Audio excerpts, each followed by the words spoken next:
Tattoo শব্দটার সঙ্গে আমরা সকলেই খুব পরিচিত, তবে এটা যে শুধুমাত্র অল্প বয়স্ক ছেলে মেয়েদের মধ্যে সীমাবদ্ধ এমনটা কিন্তু নয়। অনেক বয়স্ক মানুষও ট্যাটু করান।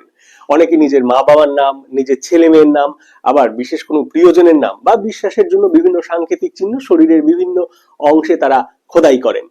ট্যাটুর ইতিহাস বহু প্রাচীনকালের, কয়েক হাজার বছরের পুরনো। এটা কিন্তু কোনো আজকালকার ফ্যাশন নয়, বরং পৃথিবীর বুকে মানুষ বহু প্রাচীন সময় থেকেই নিজের বিশ্বাস, পরিচয় এবং সংস্কৃতির অংশ হিসাবে শরীরের বিভিন্ন অংশে স্থায়ীভাবে যে শৈল্পিক নকশা খোদাই করে, সেটাই হলো ট্যাটু, বা বাংলায় যাকে আমরা বলি উল্কি। এখন আপনার মনে হতেই পারে যে এই ট্যাটু শব্দটি ঠিক কোথা থেকে আসলো।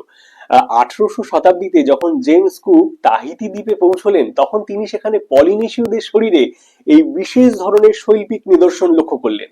পলিনেশীয় ভাষায় এটিকে বলা হতো টাটাউ। বলতেই পারেন এই টাটাউ শব্দের অপভ্রংশ ইংরেজিতে ট্যাটু, যেটা এখন ওয়ার্ল্ড ওয়াইড ফেমাস। এবারে আপনার মনে হতেই পারে, পৃথিবীতে প্রথম কে ট্যাটু করিয়েছিল একটু বলুন।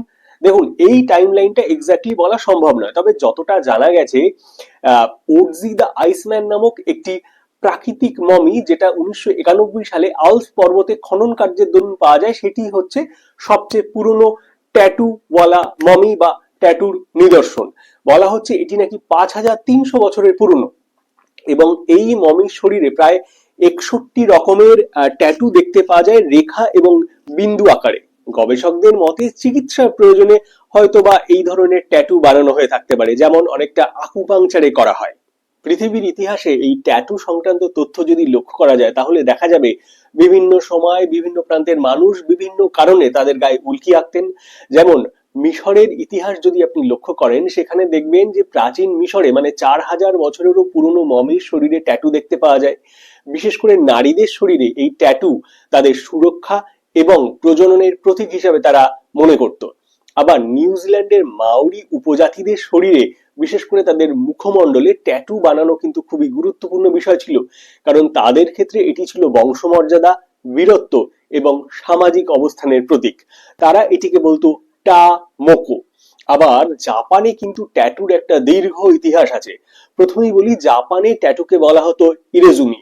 এক সময় জাপানে ট্যাটু বানানো হতো সোশ্যাল ডিফারেন্স বোঝানোর জন্য। আবার 1868 সালে যখন জাপানে মেইজি গভর্নমেন্ট আসলো, তারা এই ট্যাটুকে পুরো দেশে ব্যান করে দিল, কারণ তারা মনে করতেন ট্যাটু অত্যন্ত নিকৃষ্টতম একটা কালচার। কারণ একসময় জাপানে যুদ্ধবন্দীদের, অপরাধীদের শরীরে ট্যাটু বানানো হতো। এবারে আমরা যদি ক্লাসিক্যাল এরাতে ঢুকে পড়ি, আমরা সেখানে পাবো যে বিখ্যাত হিস্টোরিয়ান হিরোডোটাসের লেখা অনুযায়ী একসময় পার্সিয়াতে যুদ্ধবন্দীদের গায়ে এই উল্কি এঁকে দেওয়া হতো। পরে এই কালচারটি গ্রিস হয়ে রোমে ছড়িয়ে পড়ে। এবারে গ্রিসের ট্যাটুর ইতিহাসটা যদি আমরা দেখি, তাহলে দেখবো যে খ্রিস্টপূর্ব 6ষ্ঠ শতকে এরা পার্সিয়ানদের থেকে এই ট্যাটু বানানো প্রথমে শিখেছিল। তারপরে তারা এটিকে যুদ্ধের সময় বিভিন্ন সংবাদ পৌঁছানোর জন্য এই উল্কির ব্যবহার করে থাকতো। এবারে আমরা যদি আমাদের দিকে তাকাই, মানে ভারতবর্ষের দিকে ফিরে তাকাই, তাহলে দেখব আদিম সময়কাল থেকেই আমাদের দেশে আদিবাসীদের মধ্যে এই উল্কির প্রচলন ছিল। সেই সময় এটিকে বলা হতো গোদনা। বিশেষত পশ্চিমবঙ্গ এবং ঝাড়খণ্ডের সাঁওতাল নারীদের মধ্যে এই উল্কি আঁকার প্রচলন ছিল। তারা তাদের বুকে এবং হাতে উল্কি আঁকতেন। তারা মনে করতেন এটি তাদের পরকালের পরিচয় এবং শক্তির প্রতীক। আবার অরুণাচল প্রদেশের আপাতানি উপজাতির নারীরা তাদের নাকে বড় দুল পরতেন এবং মুখে এবং সারা গায়ে উল্কি আঁকতেন নিজেদেরকে অসুন্দর দেখাবার জন্য। তারা মনে করতেন এটি করলে অন্য উপজাতির ছেলেরা তাদেরকে অপহরণ করবে না।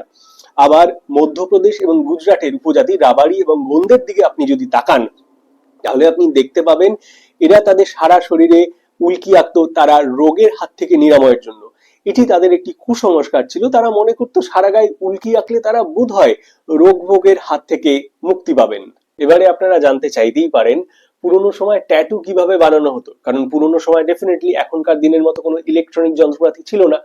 পুরোনো সময় চামড়া ফুটো করার জন্য সূচ এবং গাছের কাঁটা ব্যবহার করা হতো, আর রং তৈরি করার জন্য কলার খোসা পুড়িয়ে সেখান থেকে প্রাপ্ত ছাই, তার সঙ্গে তিলের তেল এবং বিভিন্ন লতা পাতা থেকে প্রাপ্ত প্রাকৃতিক রস মিশিয়ে রং তৈরি করা হতো।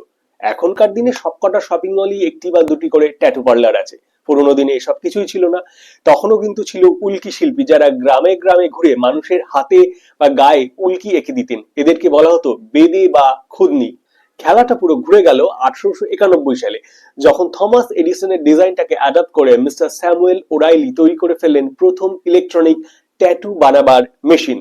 এরপরে বিংশ শতাব্দীর শেষ ভাগ থেকে এই ট্যাটু কালচার পুরো পৃথিবীতে সমাদৃত হলো এবং খুবই ফেমাস হলো। বর্তমানে এটা কিন্তু আর শুধুমাত্র কোনো আদিবাসী কালচার নেই, এবং শুধুমাত্র জেন জি নয়, 9 থেকে 90 সবার মধ্যে ফেমাস এই ট্যাটু কালচার। তাহলে আপনিও ট্যাটু করাচ্ছেন নাকি? কমেন্টের মাধ্যমে জানান ভিডিওটি আপনার কেমন লাগলো। ইনফরমেটিভ লাগলে একটা সাবস্ক্রাইব, সবার সঙ্গে শেয়ার করুন এত ভালো একটা ইনফরমেশন, একটা লাইক। সকলে ভালো থাকুন, নমস্কার।